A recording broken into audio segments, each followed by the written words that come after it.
My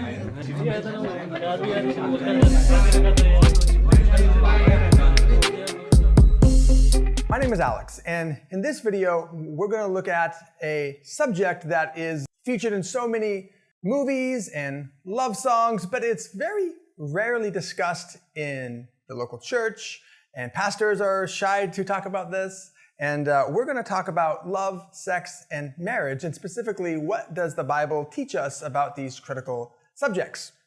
We will study this subject through the lens of the book of the Bible called Song of Songs. Sometimes it's called Songs of Solomon, and it's steamy, sometimes even erotic love poetry that is found in the Christian Bible. We will do an intro video, that's the one you're watching right now, and then we will go through the text of Song of Songs with a lot of explanation and commentary because it's Hebrew poetry, which is sometimes difficult to understand. That'll be maybe 3 videos, and then we'll have 3 videos on the back half trying to analyze what does it mean for us and how does it relate to our lives in the 21st century. If you're watching this in the 22nd century, hi. Okay, great.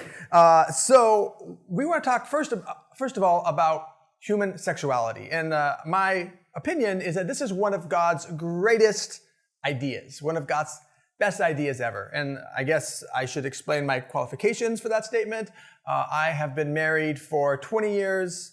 My wife and I still like each other, and we have 3 teenage children. And she kissed me twice this morning, so take that for what it's worth. That's my qualifications for talking about sex, love, and marriage. So whose idea was reproductive biology? It was God's idea, right? And wouldn't it be weird if God's word, his handbook, his manual, his guidelines for human life and thriving and prospering and existence on earth was silent on something as critical as how to continue the human race? And more than just procreation, making of babies and continuing the human race, it is a part that God designed for human fulfillment and joy and pleasure and fun and intimacy and strengthening of family bonds.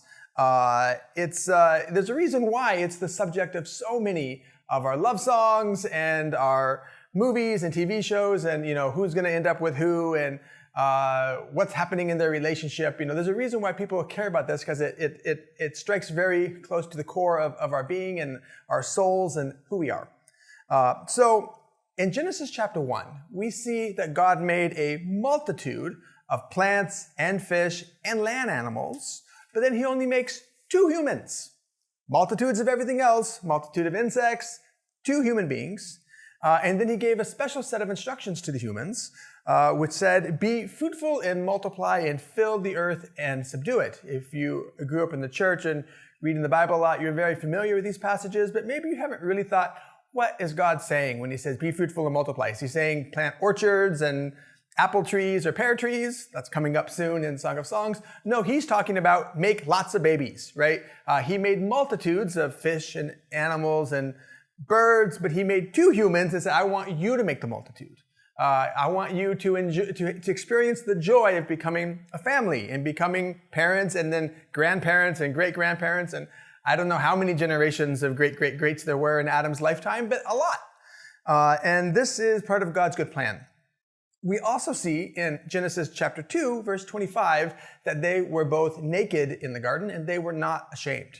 So let's just try to visualize this. Don't visualize too much, just enough to understand the Bible. 2 perfect, sinless, attractive, naked humans meet each other for the first time, and their creator, God, says, get busy. He says, be fruitful and multiply, fill the earth. So I don't know how long it took them to figure out, the birds and the bees, and I don't think very long, because they were smart, and they were not fallen and sinful and selfish, but they were perfectly created humans and given the job by God to fill the earth with their babies. So human sexuality is not something that makes God blush or makes him uncomfortable or ashamed or awkward, as many of us are sometimes talking about these things. But this was God's plan for humanity right from the very beginning. We also see in the Bible that he explains that it's meant to be enjoyed in marriage, right? It says in chapter 2 that a man will leave his father and mother and cleave to his wife, and the 2 shall become one flesh. So this was also God's plan, man and wife, man and woman, husband and wife, and that they would form a new family unit distinct from their parents, and the two would become one flesh. What do you think that's describing? And what does it mean? It means that God's plan was for humans to be married and to enjoy and experience sexual intimacy, and to be fruitful and to multiply and to fill the earth. So there actually is a lot of sex talk in the Bible, but the lessons from the Song of Songs, it's really helpful to understand God's view of human sexuality. And that's that it's beautiful, it's delightful, and it's something only for married men and women together. So before I go too far into the Song of Songs, I want to thank one of my mentors. Her name is Judy Smith, and she works with Youth with the Mission in the School of Biblical Studies Bible School, and she taught me what I'm about to teach you. I don't know, there's going to be a lot of lectures here. Maybe 75% of what I'm going to teach you today are things that I learned from her. And I also learned a lot from her husband, Ron. And I know that she took a lot of inspiration from a commentary writer named Tremper Longman III. What a name. Tremper Longman III wrote the commentary on the Song of Song that I've read and she read. And it's from the New International Commentary of the Old Testament, NICOT. So if you want to go to the source, he's the guy. All right, so first of all, let's talk about the name of this book. Song of Songs, Song of Solomon, greatest song of all time. Depending on which language you're reading and which translation you're using, this book may have a different title. The titles of the books are not actually in the original manuscripts. So whoever wrote this book did not write Song of Song and then chapter 1, verse 1. Verses and chapters also weren't in the original.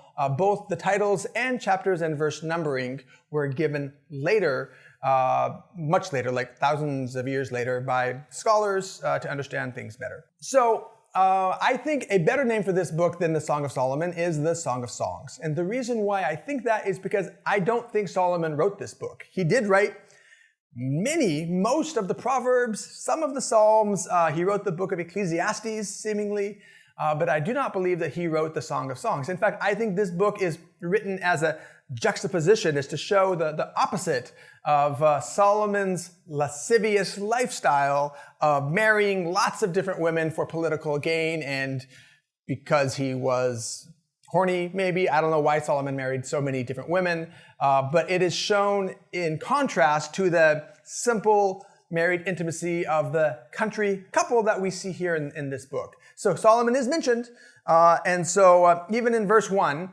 it says, again, it depends on which translation you're in. We are going to use the NLT, New Living Translation. I did a little bit of a comparison. I opened all the translations on my computer screen and I read the same passage, and I think I like the NLT the best. So that's what we're going to use today. And so it says the Song of Songs by Solomon, or to do with Solomon. Like different translations say it differently, or you could even interpret it as in the style of Solomon, right? So I think that's how we should understand verse 1 of chapter 1, that these is the Song of Songs. It's the greatest song of all times, right? This is kind of a Hebrew literary structure. You've heard it said in the Bible, like the Lord of Lords, the King of Kings, the Song of Songs, meaning the greatest song out of all the songs, right? And I think in Hindi, that's the way the book is titled, and that's a better title than Song of Solomon. ESV says Song of Solomon, NIV says Song of Songs, and that's what I prefer, Song of Songs. The greatest song of all time is what the author humbly describes this work as. So we actually see this book as a rebuke of Solomon's multi-marrying lifestyle and a celebration of a one-on-one monogamous marriage among a peasant, simple, poor, young man and young woman who were married and love each other, and it gets pretty steamy as we go. So how do we interpret Song of Song? There's a lot of debate and discussion about this. Not everybody agrees. This is my video, so I'm going to tell you what I think about it. So there is a long established history of interpretation by allegory, that this is not sexy love poetry, but it's actually talking about something else using just the vocabulary of love poetry to describe something completely different. So there's a secret, hidden, symbolic meaning that we need to unlock. So some of the Jewish scholars, used to think that this was actually describing the love of God and Israel. Okay, then later, certain Christians, particularly some monks who had their own sexual hang-ups and issues, they said, no, actually, this is about Jesus and the church. And my contention is both of those interpretive perspectives are wrong and dysfunctional, and I'm going to try to explain to you why I think that. You know, the Jesus and the church metaphor is there in Ephesians chapter 5. But understand, this book was written maybe 1,000 years before that, maybe a little more than that. The author had no concept of Jesus in the church when he was writing, so that would really be imposing an interpretation on the book that is absolutely not in the mind of the author nor in the understanding of the original reader. So that's not a very good way to do a Bible interpretation where we put our own modern ideas or futuristic ideas on something that was written in a much earlier time. It doesn't fit. So why not allegory? I think perhaps a better question would be, why should it be interpreted as allegory, right? Like normally when the Bible gives an allegory, it says, like it does in Galatians, this is an allegory. And then it tells a story and there's, double meanings. And in this case, the book does not claim to be an allegory.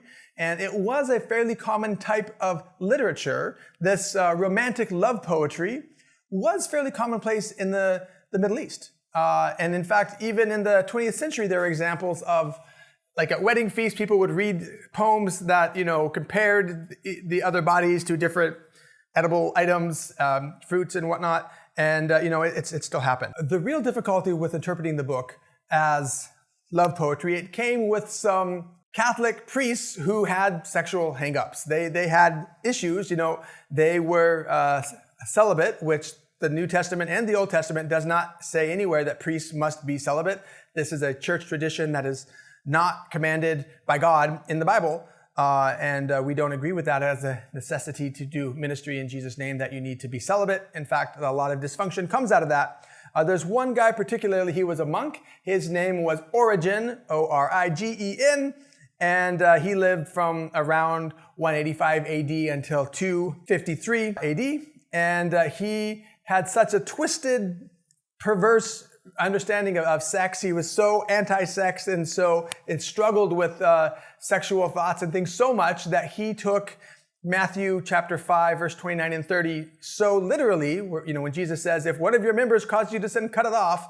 Well, Origen castrated himself. He removed some of his manly parts because he felt they were causing me to sin and I'm supposed to be celibate. And so I'm going to cut off my manhood so that I can serve Jesus better. So this was a guy who probably needed some mental help and counseling and probably a wife. He's the guy who wrote like 16 commentaries, like a whole library shelf of commentaries on the Song of Songs, looking for crazy meaning about Jesus and the church that had nothing to do with what the author was trying to say 1,000 years before or what the original readers would have understood. So to allegorize it, it's just because people are embarrassed about its passionate, steamy sexuality. And so the bottom line question we have to answer, whether or not we think this is an allegory, is do we think that sex is shameful and dirty? That's the real question, right? If you think that sex is like a necessary evil, well, we need it to make the next generation of baby Christians. But otherwise, it's only for procreation and it's not for pleasure or for joy or something to be looked forward to or something to be celebrated or something to have songs written about it. If you think it's really kind of fleshly and evil and a little bit disgusting and, God doesn't really want to look, okay, just do what you have to do and get it over with. But that's not the way I read Genesis, and that's not the way I understand the Bible, that sex is great. Like right from the get-go, right from the start, God makes two naked humans and says, I want you to make a bunch of babies. Ready, set, go. And begin. And that was God's plan for the human race. And that's why all of us are here today, because so many of our ancestors before us, in fact, all of our ancestors succeeded in obeying this great command of God to be fruitful and multiply and fill the earth. You are the result of thousands of generations of mostly married couples, maybe some weren't married, who can say, who got to enjoy God's plan for sexual intimacy, mostly in marriage. God's plan is marriage. Heterosexual marriage, I need to explain a little more fully. And so this book, in my opinion, is not an allegory, but it is passionate love poetry celebrating heterosexual married intimacy. Okay, there are 3 different times in the book, chapter 2, verse 7, 3, verse 5, and 8, verse 4, the warnings come. I'll just read one of them. I adjure you, O daughters of Jerusalem, that you do not stir up or awaken love until it pleases. So if this is about sexual intimacy, then this warning absolutely makes sense. Don't fall in love. Don't get passionately entangled with somebody else until it's the right time. And what's the right time? It's when you're married, when you have a commitment to back up that sexual intimacy. That's when you should enjoy and stir it up and have fun and celebrate it and make it special and make it delicious and make it exciting. But unless and until you are in those safe confines of marriage, which is what God planned for human sexual experience, do not stir it up. Now, if this was an allegory about the love of the church and Jesus, or even about the love of God and Israel, why would you need warnings? Like, don't love Jesus too soon. It doesn't make any sense, right? Some have joked that, is this a warning against infant baptism? Don't baptize the baby, wait till they grow up and then baptize them. Probably not, that's probably not what it means. So if the book is not sexual in nature, then the 3 repeated warning passages make absolutely no sense. They just don't belong there because it's not about sex, it's about something else. And so then why would you warn, don't do it in the wrong time and don't do it in the wrong way, don't do it with the wrong person? These warnings only make sense if this is, in fact, love poetry, celebrating marriage. And then it's steamy, it is erotic in times. And so it's like, it's beautiful, it's great, it's wonderful, but wait until you're in the right situation.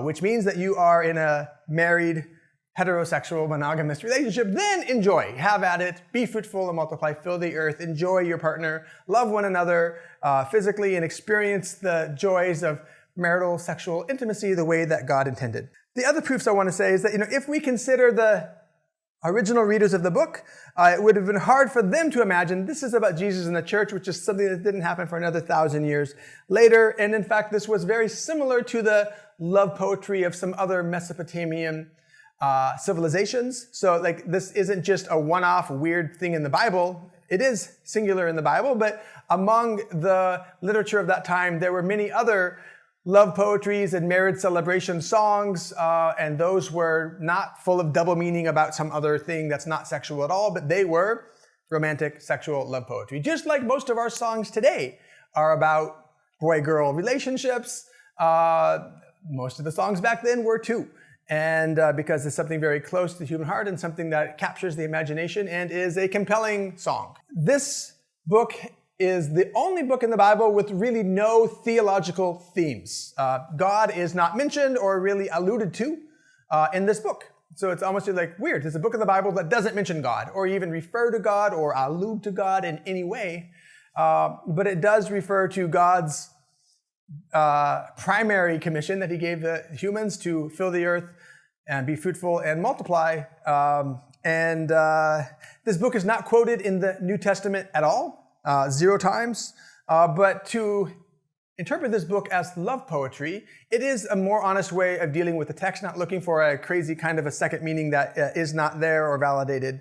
And it gives us very valuable insight into an important area of human existence, our sexuality. So God is not shy about our sexuality. He gave us our sex drive. He gave us our urges and our desires for companionship and marital intimacy and sexual intimacy.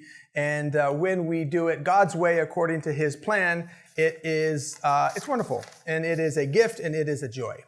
I just want to talk for a moment about Hebrew poetry because it is different than English poetry. I don't know how familiar you are with English poetry, but Hebrew poetry does not rhyme.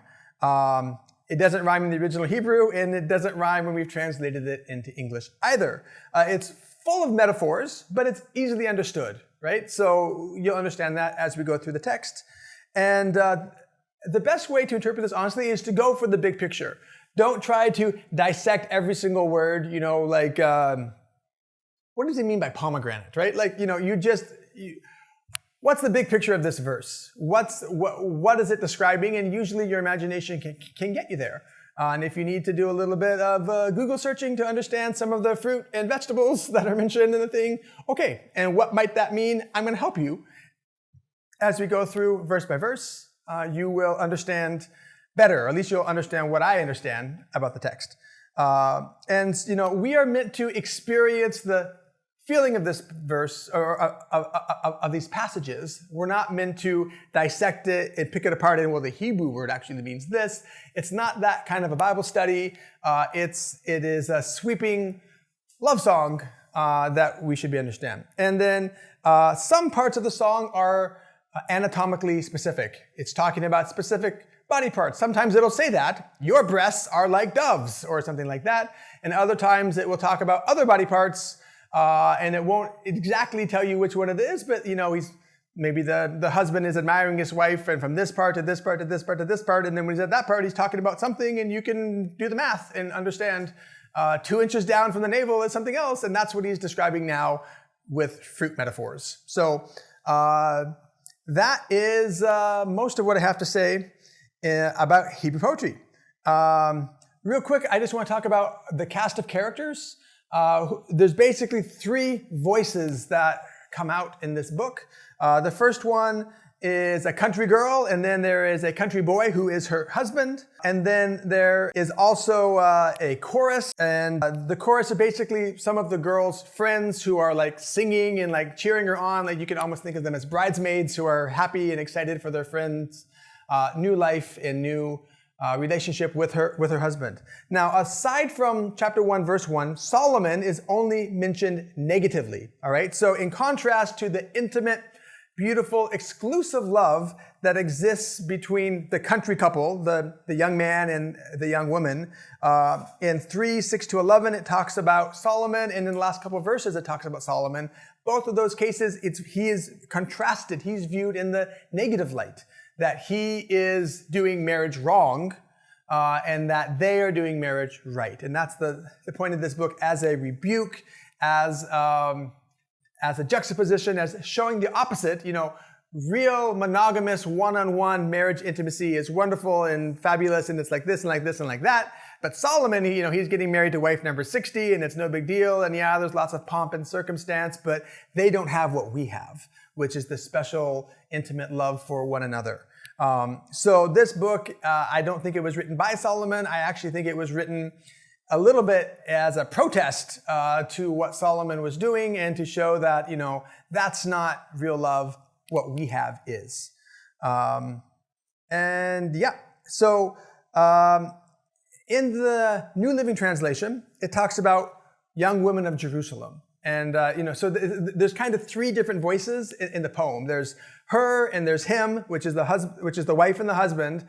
And then there's the young women of Jerusalem, who are like her friends, her cheerleaders, her fan club, her bridesmaids, who are, encouraging her on. And then sometimes she will turn and say, hey, girls of Jerusalem, be careful. And then she'll give one of the warnings. Okay.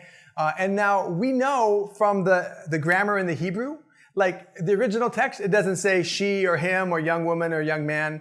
But we know from the words that, it's changing. Like verse 2 may be the woman talking, verse 3 is the husband answering, and there's like feminine words and masculine words, and then there's the plural words, which is the young women of Jerusalem. So the scholars have done this translation for us, and they add the young woman, young man, and women of Jerusalem. They put the headers in there for the different verses so that we can understand who is saying which part. So this is pretty easy for them to understand based on the grammar in the Hebrew. So there's kind of, it's interchange. It's mostly back and forth, husband and wife talking to each other. Occasionally the cheer squad will come from the side and say something encouraging. And then sometimes they'll get a firm rebuke and a warning as well. So that's it for the introduction. The good stuff is going to come up on the next video. And so you can see the next video on the playlist, and I'll see you soon.